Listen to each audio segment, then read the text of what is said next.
Are you ready for today's spy story? An espionage trial that has been on the verge for years now may be about to blow up. Cue the music. Thank you. Two lobbyists charged with conspiring to obtain secret information about America's policies in the Middle East. Information they shared with reporters and with officials of a foreign government. The foreign government in question is Israel. And with American politicians competing for decades now to see who can win the biggest Friend of Israel designation, this case has been a political hot potato, to say the least. Condoleezza Rice, Paul Wolfowitz, Douglas Feith, former National Security Advisor Stephen Hadley are all set to testify for the defense. An official of the Defense Intelligence Agency, a man named Lawrence Franklin, already serving more than 12 years, a more than 12-year sentence after being convicted of providing the materials to these suspected lobbyist spies. Now this week, a plot twist worthy of Parallax View. Did you ever see that, Warren Beatty? It's really good. In the investigation into Israeli spying, the feds had a court-ordered wiretap of one of the suspects. The suspect they were wiretapping, according to three sources who spoke with Jeff Stein at CQ.com, had a conversation, a wiretapped conversation, with California Democratic Congresswoman Jane Harmon. Mr. Stein's sources say the transcript of that call reveals Ms. Harmon saying she will try to get the charges reduced for those two lobbyists facing the spying charges if, in exchange, she can get a little help lobbying Nancy Pelosi to make her chair of the Intelligence Committee. Youch. She allegedly ended the conversation by saying, quote, "This conversation doesn't exist." So right then and there, the FBI reportedly decides that not only is it investigating Israeli spying, they've also got an offshoot investigation now into Jane Harmon. Did Jane Harmon break the law? Stein reports, quote, Justice Department attorneys in the intelligence and public corruption units who read the transcripts decided that Harmon had committed a completed crime, a legal term meaning that there was evidence that she had attempted to complete it. They were prepared to open a case on her. They were prepared to open a case on her. Okay, so at this point, we've gone from any James Bond movie, the spying investigation, to Parallax View, spying investigation sneers Congresswoman. Now, you ready for the next twist that makes this worthy of, like, 3 Days of the Condor? Okay, next twist. The Justice Department is ready to open a case on Jane Harmon. They have allegedly got her on a court-ordered legal wiretap offering to try to influence a criminal espionage case in exchange for a political favor. In the New York Times today, it actually says the favor was that billionaire Mighty Morphin Power Rangers guy would threaten House Speaker Nancy Pelosi that he would stop ponying up for Democrats unless Jane Harmon got the Intelligence Committee job. Justice Department, is ready to open a case into Jane Harmon.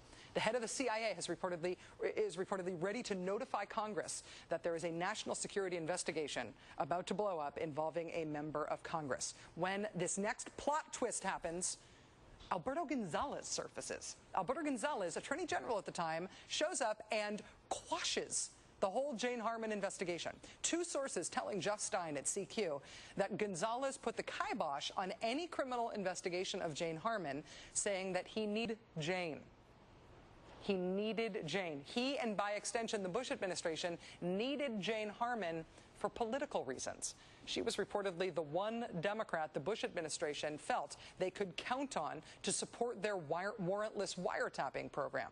The administration knew the New York Times was about to publish their big expose on that program. And so by virtue of having that political utility to the administration, being one of the 8 members of Congress who was briefed on the reporting on the program and would say that she supported it, by virtue of having that political utility, Alberto Gonzales made the case against her go away. At this point in the story, the moral could be that our system of government depends for its life on the separation of powers. The Justice Department, all of law enforcement, must be separate from and above politics, or we are not a country of laws. We're not even what we think of as the idea of America. In concrete terms, that means, in today's news, that President Obama doesn't tell Eric Holder who gets prosecuted for torture and who doesn't. In the bad old days of the Bush administration, the Justice Department was all about politics. Alberto Gonzales shouldn't surface in a story about congressional corruption, but there he is as a central figure. You need a reminder of what change ought to mean? Here it is. But meanwhile, this story continues. And by this point in our spy movie continuum, we've morphed into totally complicated, like, Syriana territory.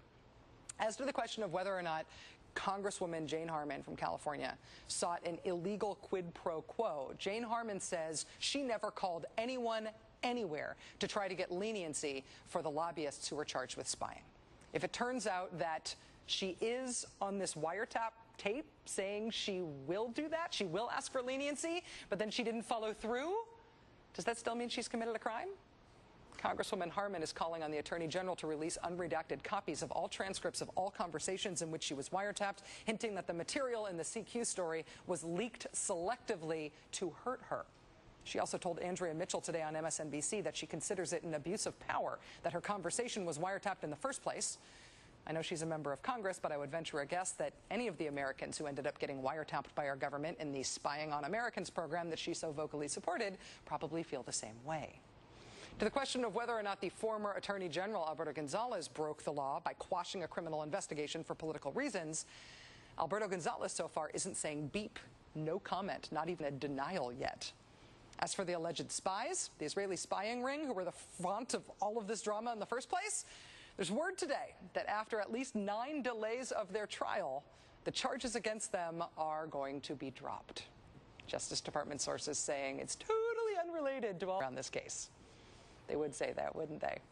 At least that's how it would go in the movie.